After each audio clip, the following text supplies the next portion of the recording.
header, and then we'll conclude the afternoon's meetings with the Redevelopment Agency.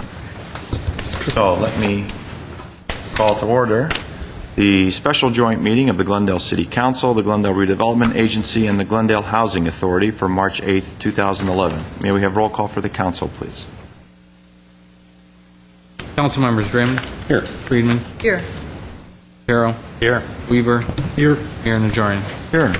And roll call for the Redevelopment Agency. Agency members: Draymond. Here. Najarian. Here. Quintero. Here. Weaver. Here. Sheriff Friedman. Here. Roll call for the Housing Authority. Authority members: Draymond. Here. Friedman. Here. Mincy. Here. Najarian. Here. Brazian. Here. Weaver. Here. Sheriff Quintero. Here. May we have your report, please? Agenda for the March 8th, 2011 special joint meeting of the Glendale City Council, Glendale Redevelopment Agency, and Glendale Housing Authority was posted on Monday, March 7, 2011 at 12:27 p.m. on the bulletin board outside City Hall. The item before you is Director of Community Development regarding general discussion of Governor's proposed legislation, threat to local control of redevelopment. And at 1A is council motion to note and file report and provide direction to staff. B is an agency motion to note and file report and provide direction to staff. C is an authority motion to note and file report and provide direction to staff. And D is agency resolution authorizing the executive director transfer and convey agency-owned property to the city. E is a council resolution authorizing city manager to accept conveyance of agency-owned properties to the city. F is agency motion authorizing the executive director to repay a portion of outstanding city loan to city. G is an agency resolution approving an assignment agreement between the agency and the city, signing the agency's accounts receivable and certain agreements to the city. H is council resolution approving an assignment agreement between the agency and the city, assigning agency accounts receivable and certain agreements to the city. I is a council motion authorizing the city manager to contribute an amount not to exceed $10,000 to a legal defense fund regarding legislation to abolish redevelopment. J is agency motion authorizing the executive director to contribute an amount not to exceed $10,000 to legal defense fund regarding legislation to abolish redevelopment. Mr. Starbird. Yes, Mr. Mayor, I will turn to Phil Lanzafame, Chief Assistant Director of Community Development, for the staff report, but let me make a very brief prefatory comment, and that is, one, I don't think since the years following the passage of Proposition 13 we have seen this kind of potential impact on local cities' operations. I mean, that's statewide in addition to Glendale's. I don't think we've seen, even during the tumultuous years of the 80s and the 90s and early 2000s when the state was attempting to take local resources, that still doesn't even begin to measure up to the threat that we have facing local resources here. Number two, as Phil will note, this situation is tremendously dynamic, literally changing every day. Phil's going to be commenting on proposed legislation to implement the governor's budget plan. I've been told by people that are watching this in Sacramento, the language literally changes every day.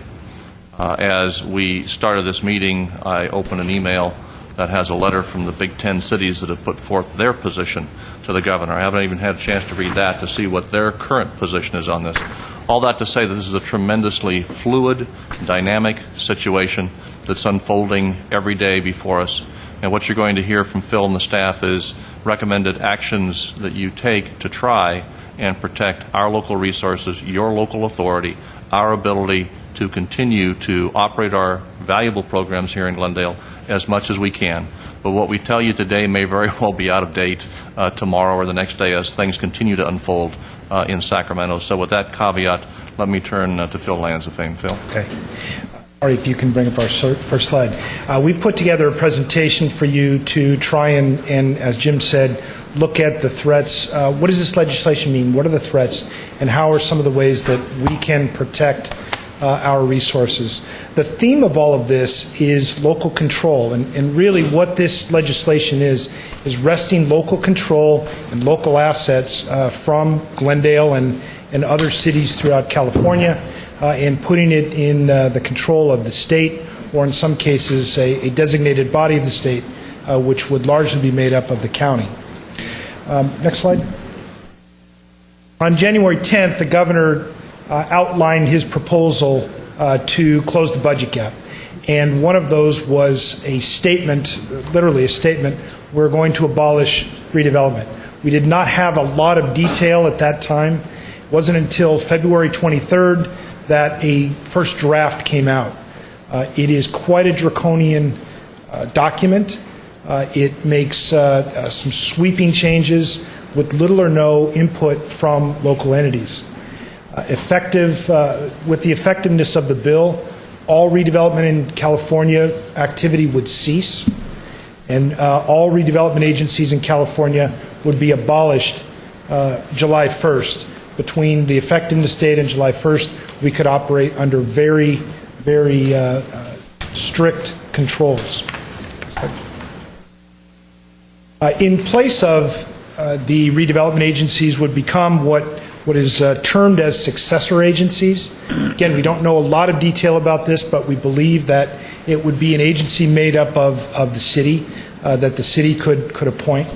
Really, its job would be to repay debt, existing debt, and then oversee what is termed enforceable obligations. These obligations are contracts that the legislation recognizes that cities or redevelopment agencies have entered to. The real purpose would be to wind down activities.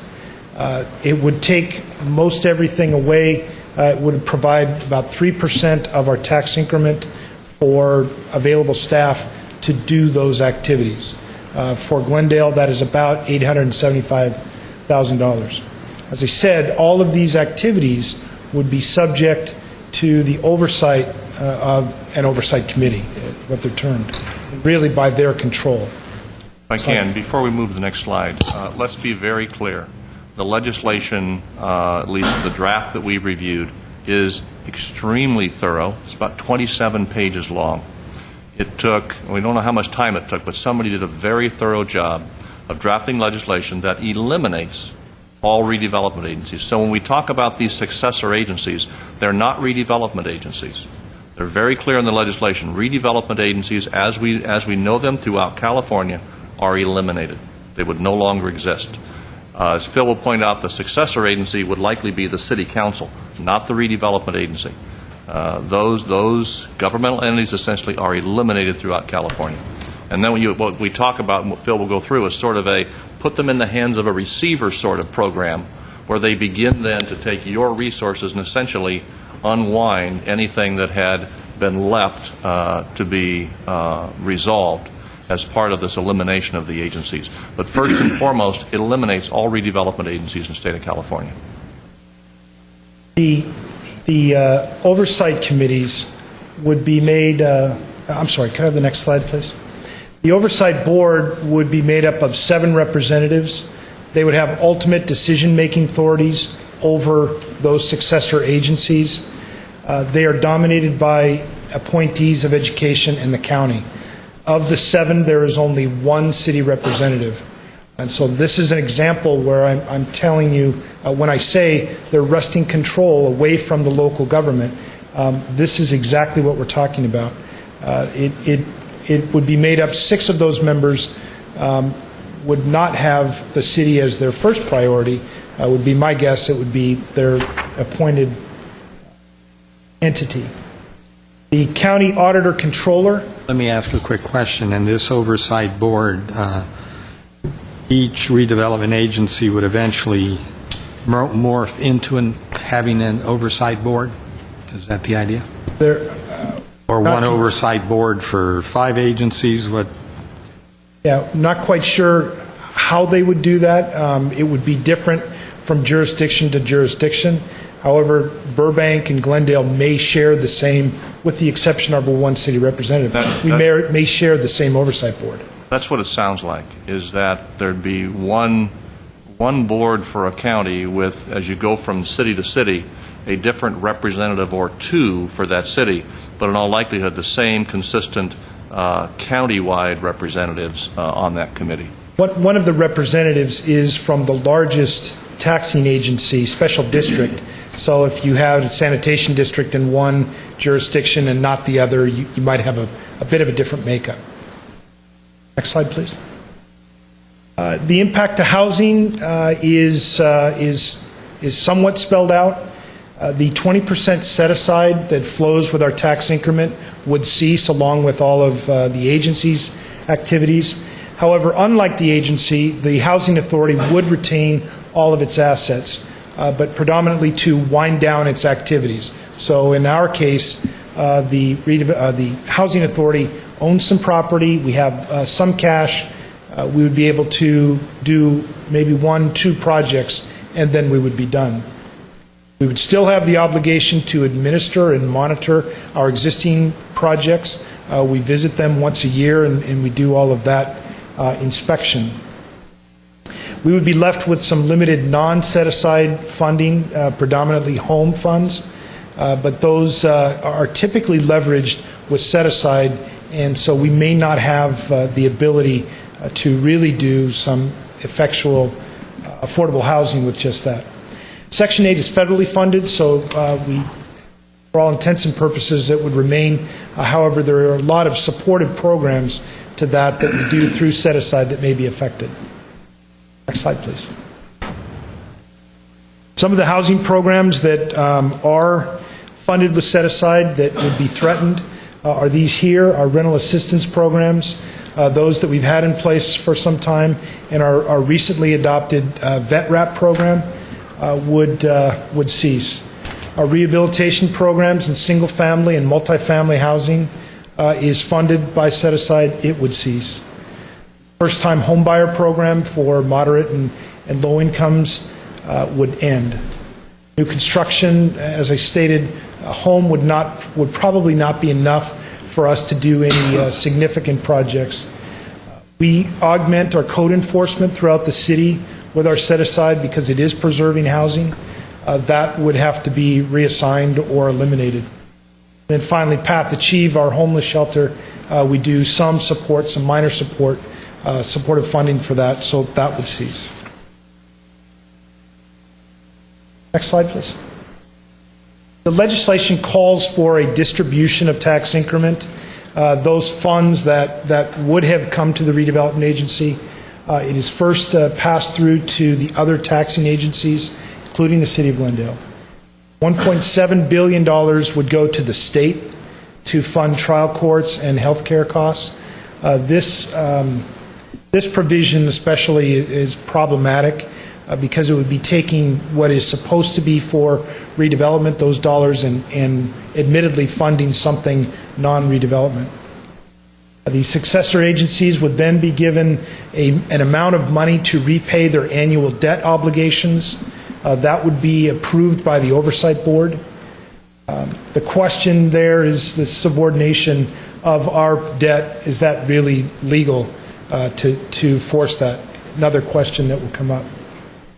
Then the successor agencies would be given an allowance of up to 3% for any administrative costs. Then the remaining amounts in this special fund would go to the taxing entities. Slide. The legislation asks us to dispose of all assets and all property to wind up operations as directed by the Oversight Board. Again, the City Council as the successor agency could make suggestions, but it would be the Oversight Board that approves. They specifically say that they want this done expeditiously. They want to maximize the value of any property that might be sold.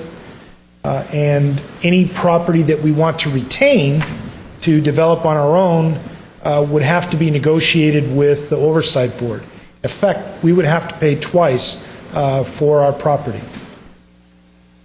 The unencumbered funds that exist in our accounts, and we believe that's around $25 million, not counting bond proceeds, would be sent to the auditor-controller for distribution.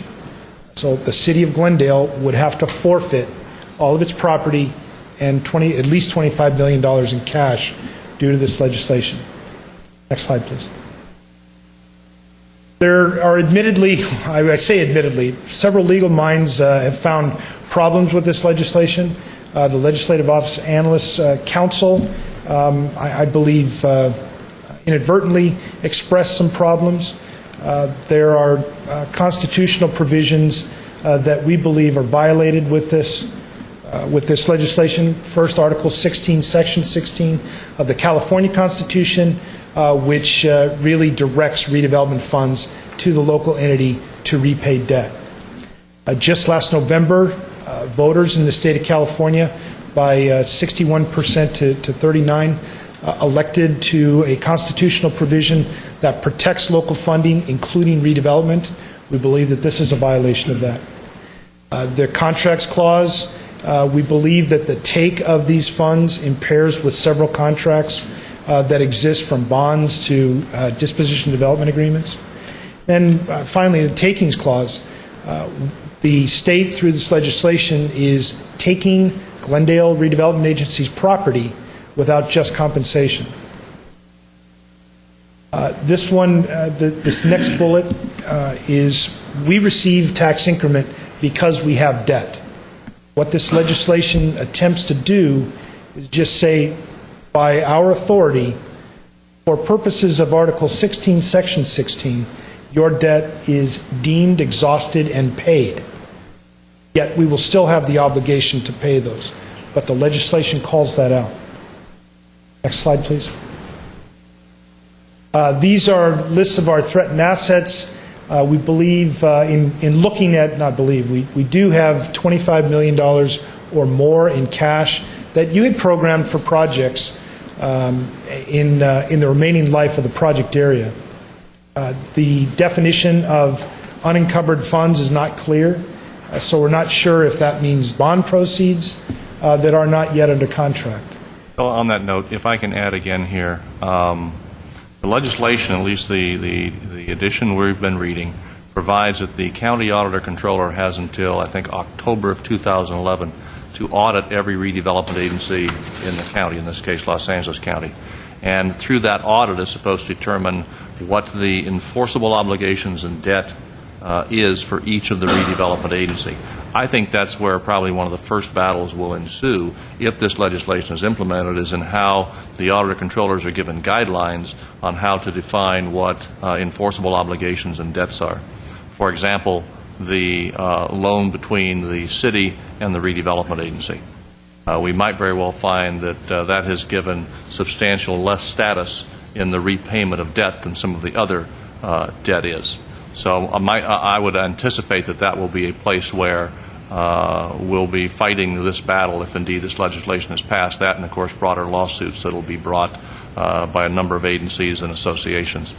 But it actually turns over to the county the responsibility to then do the audit and determine what those enforceable obligations are.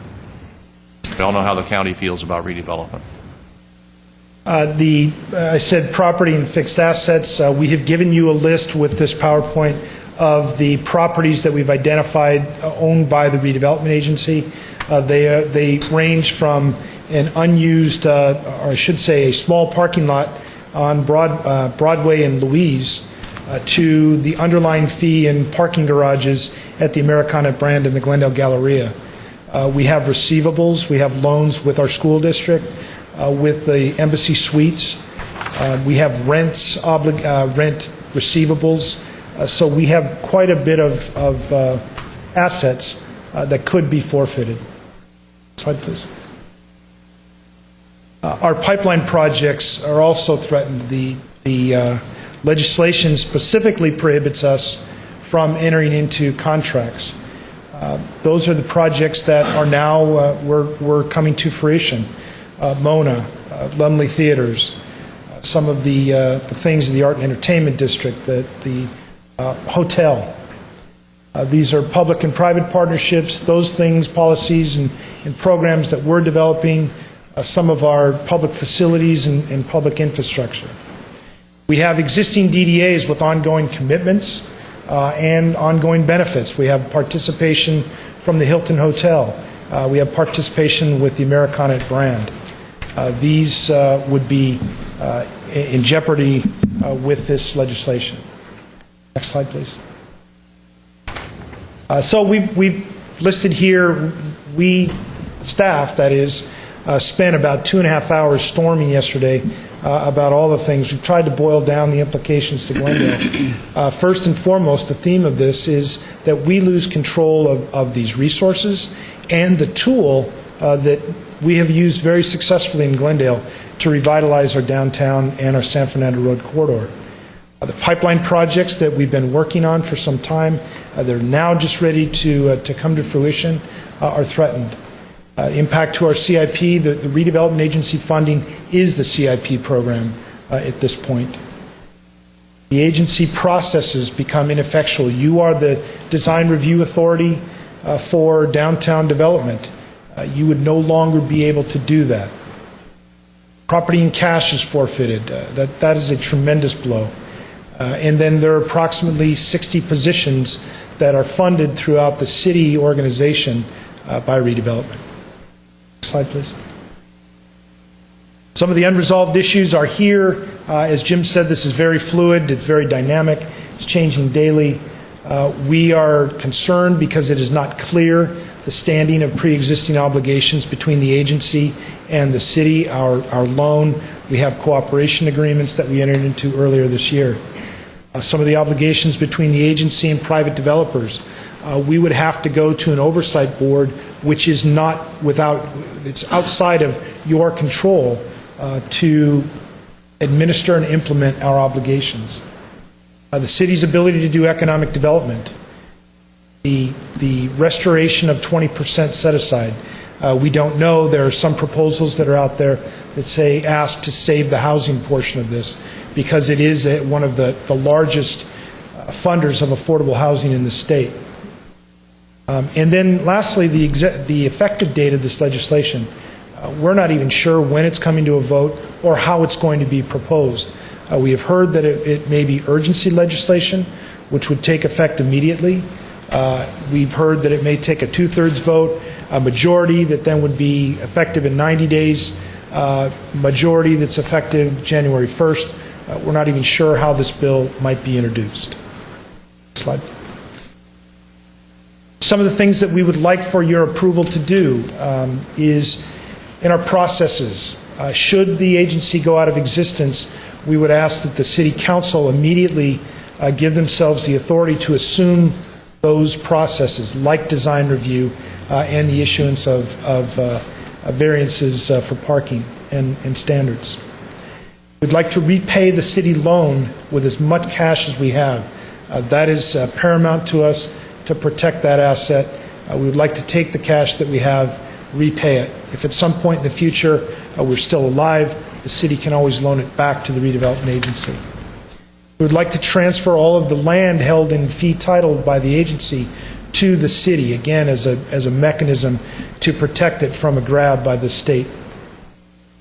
An item that will come up in our next agenda, we'd like the authority to issue bonds to obligate that future tax increment to the extent possible. We're going to be suggesting taxable bonds so that we have the broadest latitude to use them. Pipeline projects we want to bring to you as quickly as possible. We anticipate you will have a very, very busy month of March. And looking at our agendas coming forward, we have several items on the agenda that we would like your attention to. And then finally, as noted in the introduction of this item, I would like the authorization to contribute up to $10,000 to a legal defense fund that is being sponsored by the California Redevelopment Association, most likely joined by the California League of Cities. Slide. With that, there is staff from several departments, City Manager's Office, Finance, Legal, Development Services. Should you have questions, we hope that we have the resources to answer them. Mr. Mayor, if I can, let me make just one more comment and getting into the realm of politics here. Information we've received is that the vote has generally been along party lines in the Assembly. As you might recall, the governor's budget proposal was passed out of the Senate. I don't recall if it was along party lines or not, but I'll tell you our senator, I believe, voted to support it. It is now in the Assembly where the real action is taking place. And it has so far only progressed out of the conference committee on a party vote. So every vote becomes absolutely critical. I have had numerous conversations with Mr. Gatto, our Assembly member, asking, pleading, cajoling him to defend our local control and use of these resources in our community. I've indicated we'll be watching very closely and are hopeful that he will defend this action. and frankly not go along with what appears to be so far a party vote to support the governor's plan. Just recently, there was a thought that there might possibly be some moderate Republicans in the Assembly who would support it. I think the letter that I think some of you received and we received last night by, I think, those were actually state senators who were moderate Republicans, had been having discussions with the governor, and they actually broke off negotiations, were not able to reach agreement, which I think, frankly, is a good thing from our standpoint. Because if they're able to get 2 moderate votes in the Senate and all of the Democrat Assembly votes, then they can have a 2/3 that can make this legislation effective immediately, as opposed to taking 90 days to be effective as a budget trailer bill. And that time, as you saw on our schedule, is absolutely critical to Glendale and other agencies to take some steps to try and preserve as much as we can in local resources. So with that, any questions?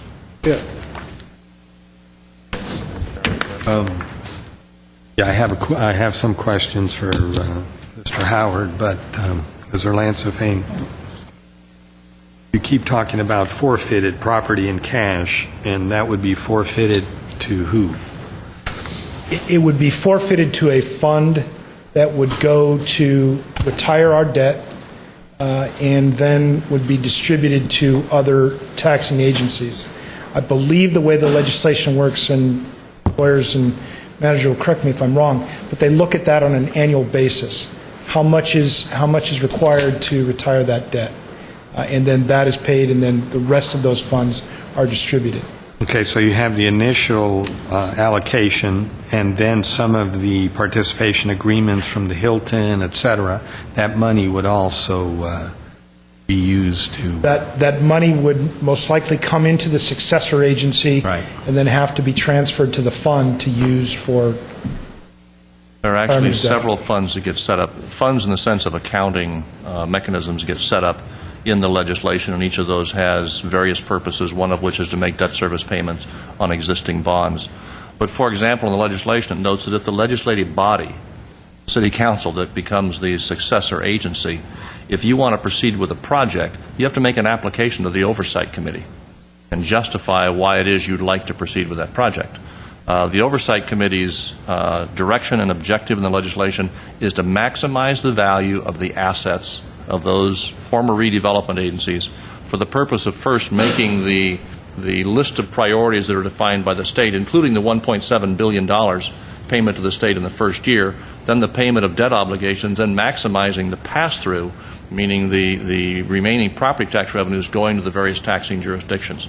So the priority objective is not to in some way effectuate valuable projects at the local level, or to support economic development, or to provide affordable housing. None of that is in the direction of the Oversight Committee.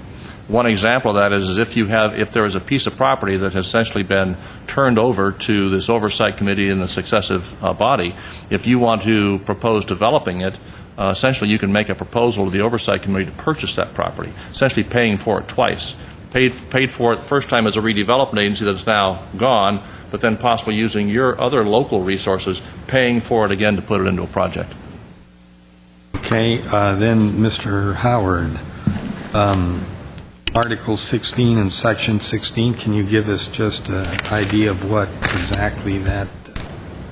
Mr. Chair, members of the agency, members of the City Council and Housing Authority, Article 16, Section 16 of the California Constitution is the amendment to the California Constitution which established the authority for redevelopment and sets it up as a entity which can collect tax increment and distribute that increment for redevelopment purposes.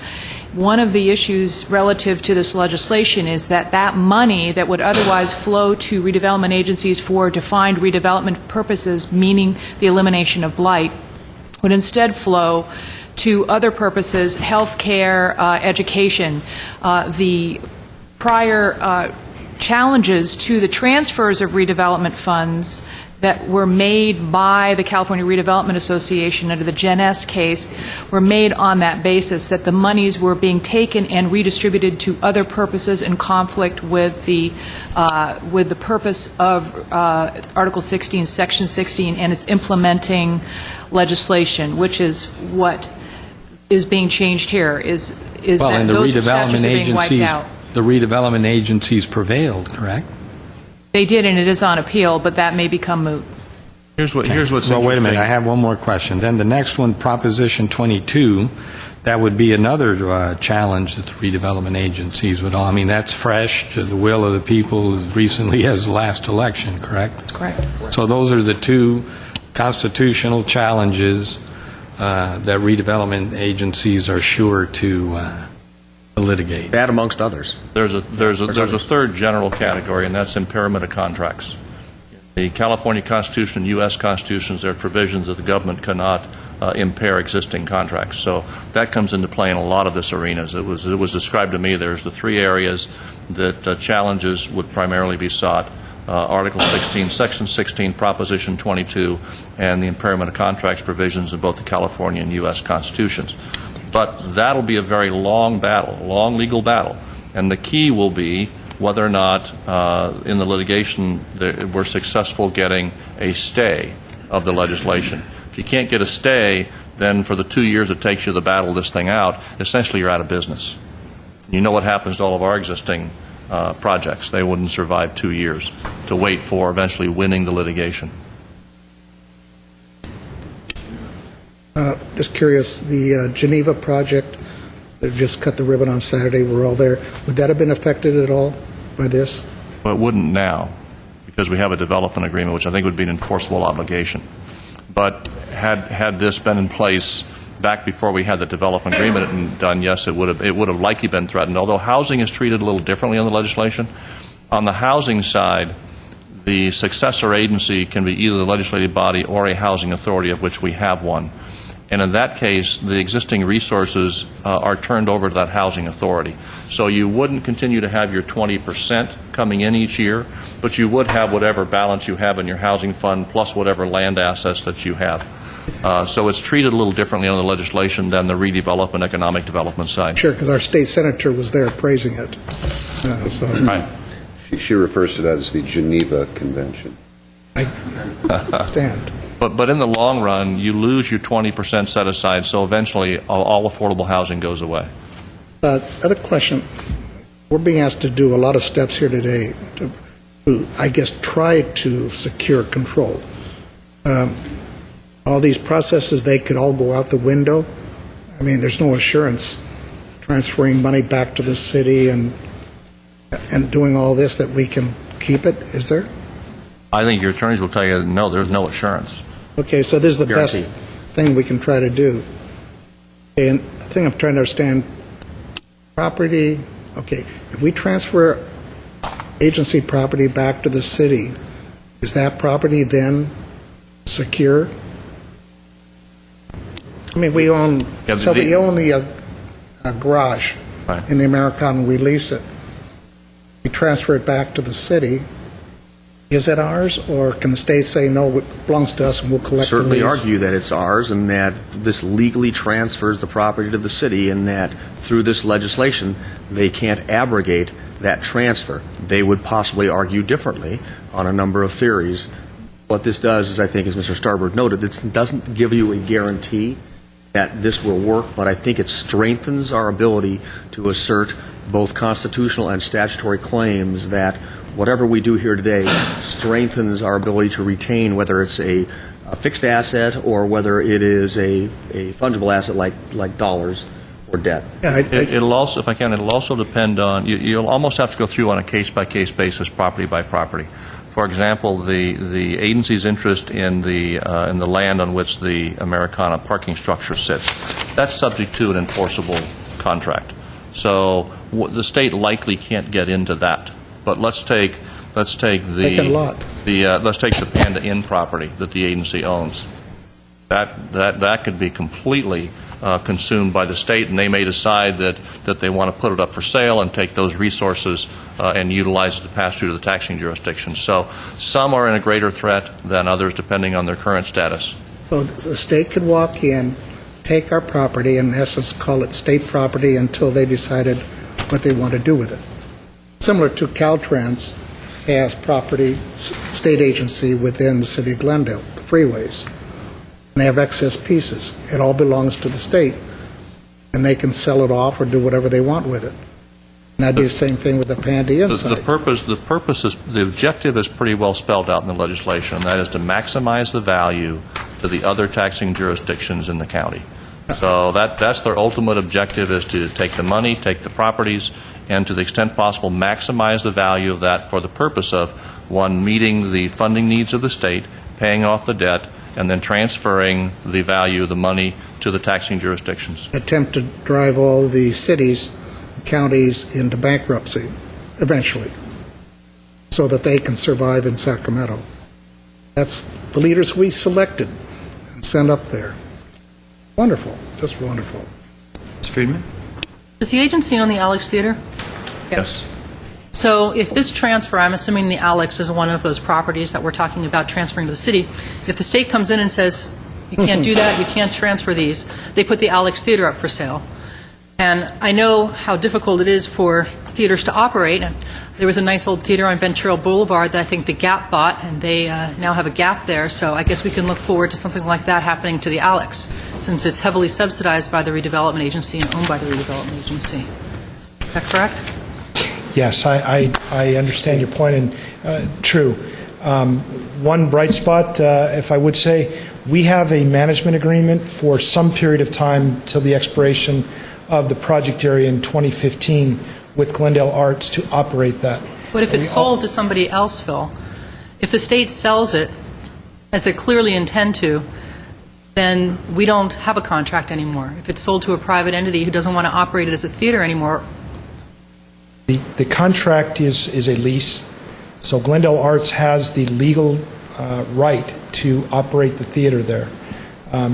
You're absolutely correct. The underlying fee could go to somebody else. I guess what I'm trying to say is that would be a bit of a tangle, because there is what I believe is an enforceable obligation on that building for a period of time, as well as capital improvements that need to be made to it. But you're absolutely right. It could be sold along with the rest of our property. And I want to be clear that I want to be sure I understand this in terms of the debt and how that works. I've been following this closely, but as you said, it changes day to day.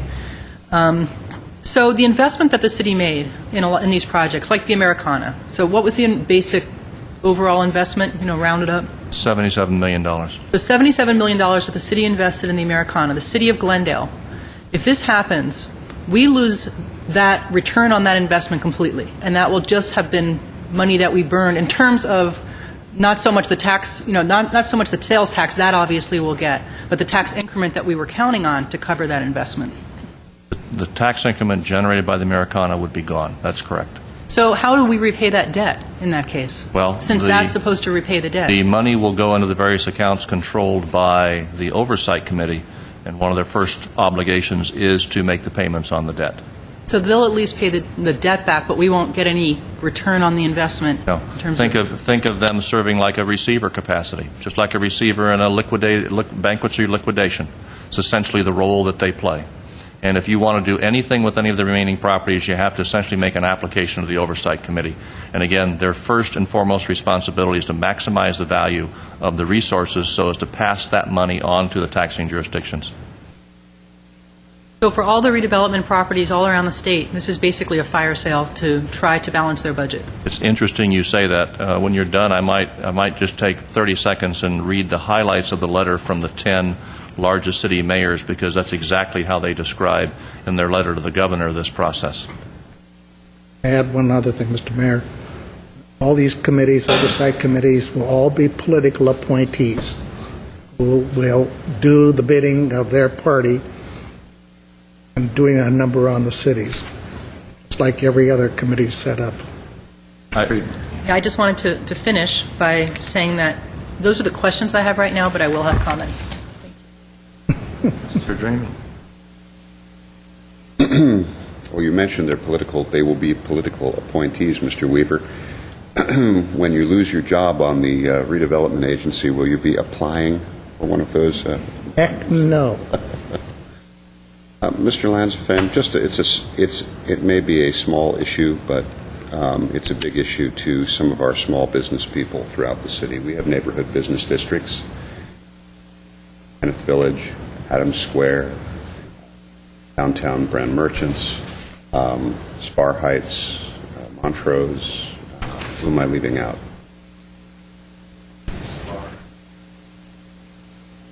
It's five. I think you got them all. Adam And Square. I think you know where I'm going with this. We have had a small, by these comparison to these numbers, but very important to those different groups, subsidy, if you will, that's annual. What happens to that? We subsidize each of those neighborhood business districts their own economic development efforts at $15,000 a year. We use that out of funding from what we call other funds that the agency generates, whether they be rent or some other non-tax increment. We would go out of business. We wouldn't have those. We wouldn't be generating those revenues to then provide to those neighborhood business districts. The short answer to that is the program would probably end. Just as an FYI, when we move forward down this road, wherever exactly it goes and takes us, I think that we have to be very careful to keep all of our different, all the different entities that are affected by this in the loop. I mean, they're, to a large degree, these organizations, entities, businesses have really no idea what's coming. We're not even sure exactly what this means, but for sure they're not on top of this issue, and so we need to keep them in the loop so that they're not wiped out a lot. I mean, I don't. The public does not. Some do, but many don't understand what's going to happen here. And by the way, it's not just, and pardon me, Mr. Mayor, I'm kind of lapsing into comments from questions. I don't suppose it really matters, but unless you want me to wait. No, just... Okay.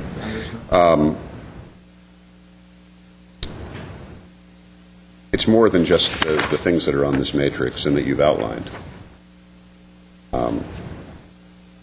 It's the effort of economic development in the city, particularly in recent years, as redevelopment in the city of Glendale has become less and less about building buildings and more about economic development, enticing businesses to come here, trying to improve the downtown core, not just for jobs, that's a huge part of it, for our own residents, but also to capture more revenue, a sales tax revenue from people who come to visit here, and to provide housing to make stakeholders in our downtown. And I'm not talking about affordable housing. I'm talking about market rate housing that we incentivize in various ways to try to convert people who are in this city during work hours, 9 to 5, to create stakeholders in our downtown core. And when that goes away, that sales tax revenue between our own residents and visitors taking their money elsewhere to shop in businesses that we can no longer induce to come here, or that we can no longer use to support retention of small business in our downtown. Those funds will not flow into our general fund. Those funds are used for public services, roads, trees, tree maintenance, road maintenance, garbage collection, public safety, fire, police, paramedics, everything we call quality of life. So it's not just a redevelopment issue, and I think it's very, very important that we make that point, that this is a far-reaching issue, and it will affect people in every corner of this city.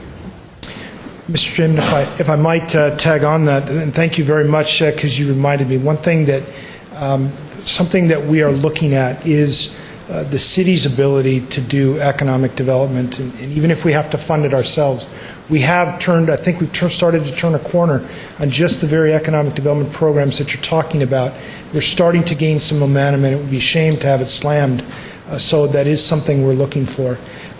You are correct on your last point. This does go beyond redevelopment, especially the attack on Proposition 22. If redevelopment goes away and Sacramento is successful with that, the next target may be cities and their general funds, and that's why it's very important to maintain the integrity of that constitutional provision that people voted on just last November. Thank you. I have Comments, or we have- I have a speaker, and I have a question. Let me ask my questions, then we'll go to the speaker, then we'll do comments. Ms. Van Meiden, some of the actions here involve assigning accounts receivable, transferring property. What's the consideration that the agency is getting as we try to give property to the city to say, "Oh, sorry, we don't have anything." When they come knocking on the door, we say, "Sorry, it's all gone." We have currently legislative authorization under the code sections cited in the resolutions under Health and Safety Code that allow for the agency to transfer funds to the city or another community organization, public entity, without public bidding, without going through a 33433 hearing on the market value of the property and establishing any value for that property. So there is current authorization under the Health and Safety Code to do so. A direct transfer. And those are the statutes that we are using and are citing within options for that purpose. Okay. And a statute can be preceded by another statute. The authority to do so will be eliminated by this proposed legislation if it is passed. I had heard from other sources that when the final bill is passed, whether it's a rider or an emergency, that they're going to turn the clock back to when this proposal was first made, perhaps at the inauguration of the governor, and say any transactions after that date are null and void, and there'll be legal authority created that would justify unwinding deals that were made. So It is not currently in the legislation. We don't have the most current iteration of the legislation. As our city manager has explained, we are doing the best that we can with the current authority that we have, and we just will need to see as we gather more information where we stand. thank you. Let me go to a card from Herbert Milano.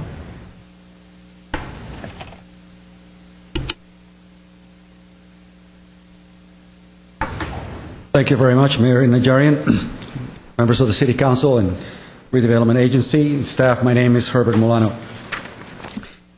The problem that California has had for many years with regard to its budget, on and off, go back to the 1990s. I have been looking at the CAFR of the City of Glendale and the problems that the city has faced during many decades, where the California government comes back and tap back into the cities for their funding shortages.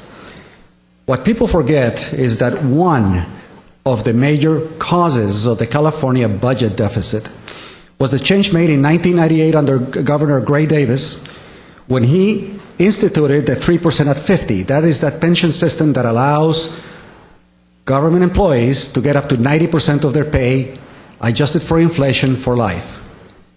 That particular legislation that was copied here in Glendale in April of 2001 is the one that is one of the most significant burdens that California faces. Were it not for that legislation passed by Governor Gray Davis, you would probably not have that problem here today. And were it not for you doing the same thing, this City Council, not you, not everyone here present, you would not have the rest of the problems that are financially burdening the city.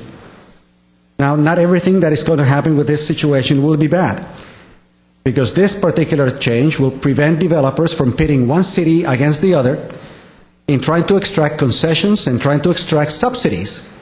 So they'll play Glendale against Burbank or Glendale against Pasadena and so forth, figuring out who's going to give them the most subsidy. That will stop that. It will create finally an arm's length transaction, and it will restore the free market towards real estate commercial development once and for all. So it's not all bad. But it will reduce the 20% set-aside funds, but that also reduces the amount of play money you have, such as paying $500,000 per unit for redevelopment, and as I believe the State Controller Chang is investigated 50 agencies with regard to the misuse and misappropriation of redevelopment money. I hope it's not Glendale. So I believe that it is best right now to put your efforts to review the impact that this particular change may have on Glendale by creating a whole new budget without that money. I mean, if you're a prudent individual, that's what you would do. If that money is no longer available, you'll have reductions in staff, significant. You have reductions in projects, and you have to redo your whole budget. So I think a conservative budget will be essential for you to put your energies in, instead of just simply hoping that you'll have a success by challenging the governor. Thank you very much. We will be creating a new budget. Final vote on this, well, not the final vote, but a critical vote is going to be tomorrow. Clearly, if these funds are going to be gone, I think we will be factoring in that significant loss of revenue in our budgetary process. Okay, comments? Friedman? Sure. Where to even start? Mr. Milano is right that bad decisions from the past have led us to where we are, not just in terms of pensions, but years of fiscal irresponsibility from Sacramento, of not balancing budgets, of passing deficits from year to year to year, kicking the can down the road, have led us to where we are. I don't blame our governor, Jerry Brown, for doing what he's doing. He walked into a completely untenable mess, and he needs to find a solution.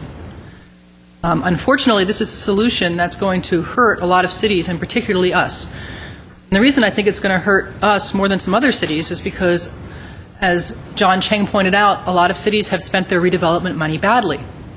What the media hasn't pointed out, at least the LA Times, is all of the success stories in cities that have spent their redevelopment money wisely and have reaped the benefit, like Pasadena with their Old Town, and us. And I have to give kudos to our own Glendale News Press for an article they ran just a few days ago. It was an editorial, actually, and it was lauding the early success of our San Fernando Creative Corridor project, which is already bringing businesses into Glendale and creating real economic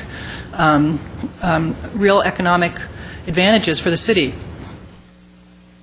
So for us, we're going to lose a lot of projects, and I want to be sure that people understand what this means and what redevelopment funds. So if you'll indulge me, I'd like to read some of these projects off of the matrix so that the public has a very clear idea of what we're going to lose. The Central Library renovation. So that's all of the renovations that are planned for the Central Library. All that goes away. That's ADA upgrades. It's the new orientation to face the Adult Recreation Center and the park. And connected with that is the planned paseo from Brand to the library, to create a nice pedestrian paseo across from the Americana so that people are invited into that new park space, the Adult Recreation Center and the library. That goes away. Columbus Elementary School soccer field. This was a project I know that a lot of people in this community were really looking forward to. We won't be able to fund that. And street improvements to Central Avenue. The new dedicated right turn lane onto the 134 on Central Avenue.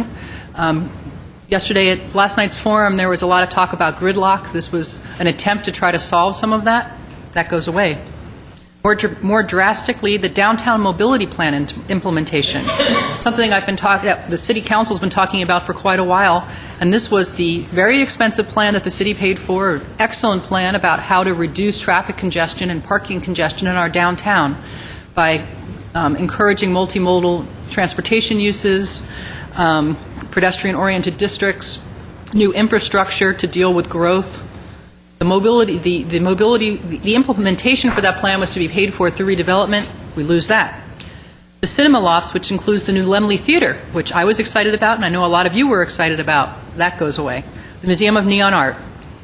The newly begun Gate Project, which is the Art and Vacant Storefronts project, that goes away. Civic Gallery, a project we're going to be talking about in our next meeting, the Arts and Entertainment District. The incentives for that disappear. The citywide marketing program, which is designed to help our local businesses, our small businesses, by attracting new people into Glendale. The Alex Theater. We will lose the Alex Theater. Under this plan, the Alex Theater is to be sold. Whether or not we can operate it for a few years because we have a contract, that may be. But we lose the Alex Theater as an asset to the city.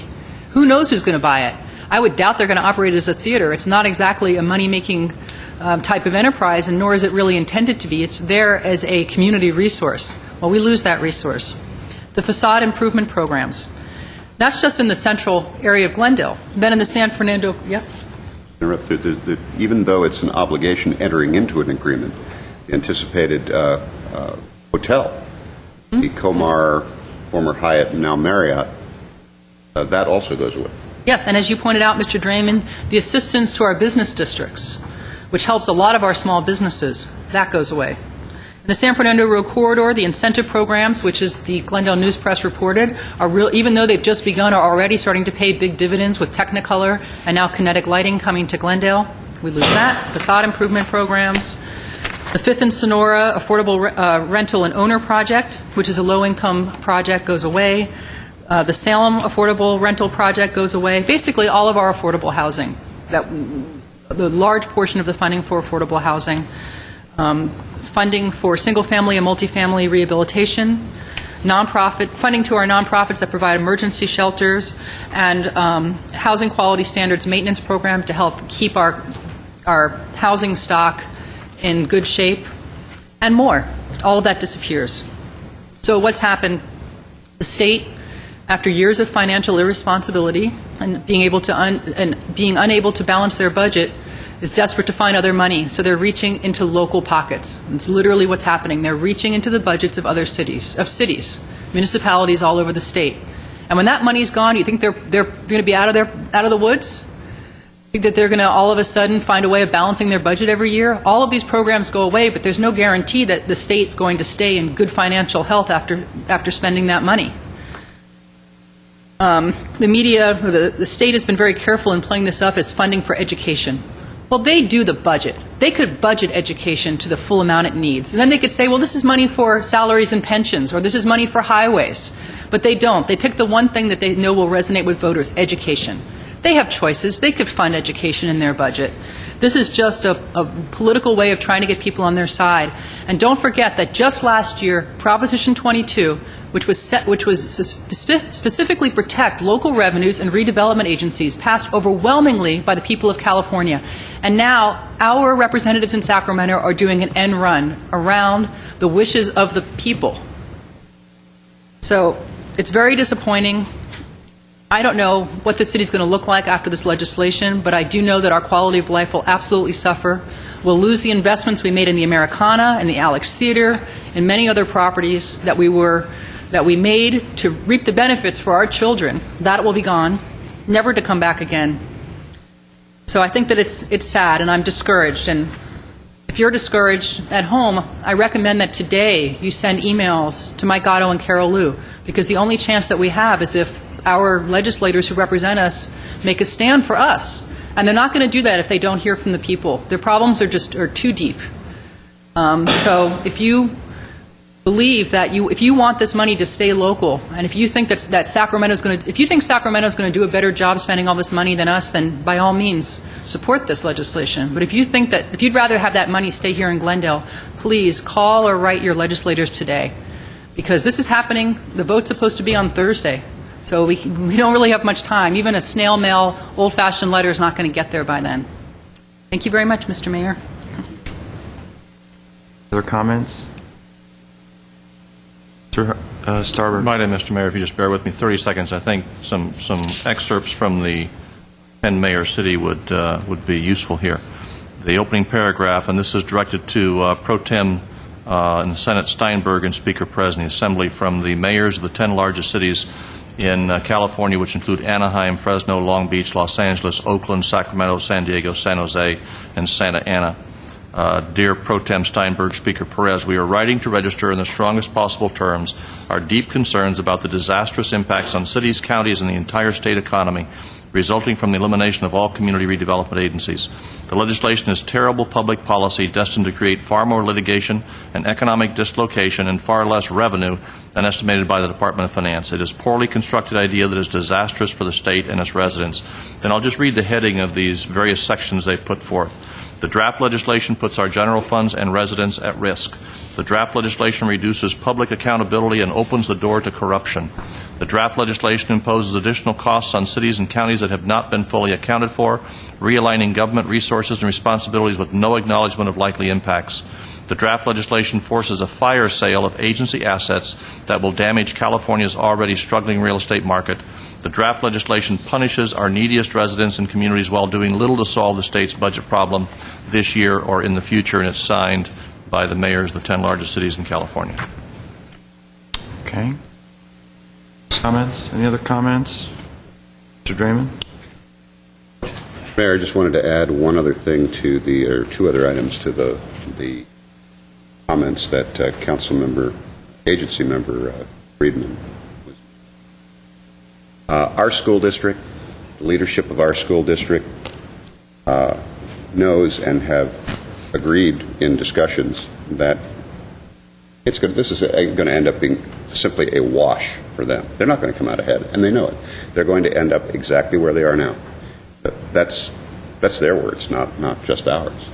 In addition to that, the other angle that Sacramento is playing, besides holding up the children as the thermonuclear political weapon and saying it's for the babies, is that this money should be going to the counties.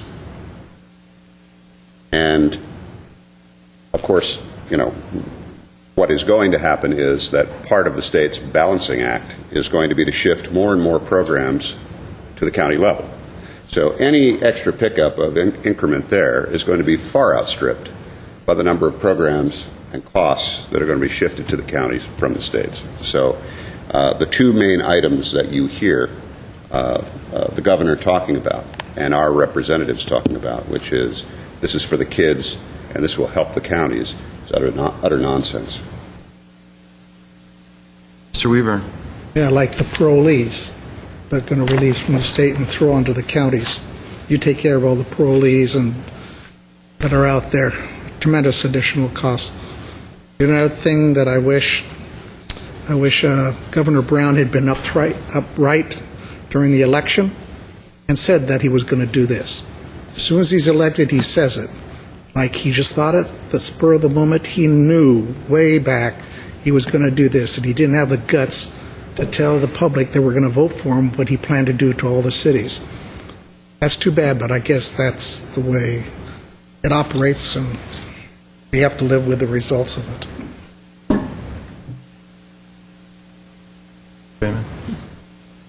I want to know whether Bill Kislik will still have a job. He's our business beat reporter. He may not. Actually, Mr. Mayor, I think the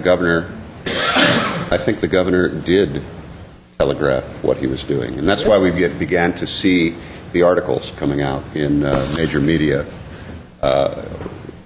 running down redevelopment agencies, running down affordable housing, and so on. I think that was the tip of the iceberg. I think that was the prelude to setting the table for this, in other words. In my comments, I want to be very careful not to